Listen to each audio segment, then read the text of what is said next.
Thank you for your interest in becoming a bottle-feeding foster with Tails. Caring for bottle babies in a foster is time-consuming, but immensely rewarding.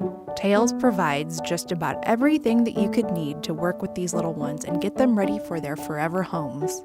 At birth, kittens and puppies are completely helpless. They are born deaf and blind, are unable to relieve themselves, and they are unable to regulate their own body temperatures. They'll need your help for all of that. The number one thing that you'll need to do is keep your foster warm. Heating discs as well as heat lamps are available for fosters. Kittens and puppies cannot regulate their body temperature until they are 3 to 4 weeks old. You'll need to check the temperature of their environment regularly to make sure it is not too hot or too cold. Babies should never be directly on a heating disc. There should always be a layer of blanket between them and the disc. Heating lamps should always be a safe distance from puppies or kittens as to not burn them. Now that your foster is nice and warm, it's safe to feed them. You should never feed a puppy or kitten who is not warm. Doing so will often be fatal. To mix the formula, you'll follow the instructions on the label of the formula. Make sure it's mixed well and always fresh.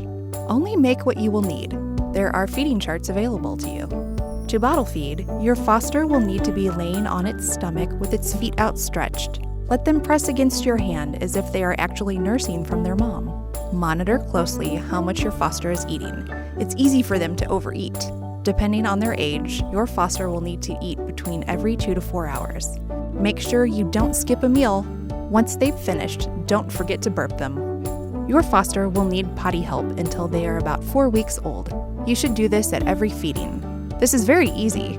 Hold your puppy or kitten securely over a trash can or a training pad and gently use a baby wipe to stimulate them to go. Be careful not to press too hard. Their skin is very sensitive and it's easy for them to develop sores. Make sure to gently clean and dry your foster after each elimination. You'll need to monitor your foster's weight every other day.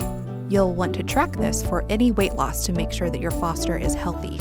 You will also need to follow the medical schedule laid out for you by the foster coordinator. If you ever have any concerns, make sure to let them know right away. By the 4th week, you will start to introduce gruel before each bottle feeding.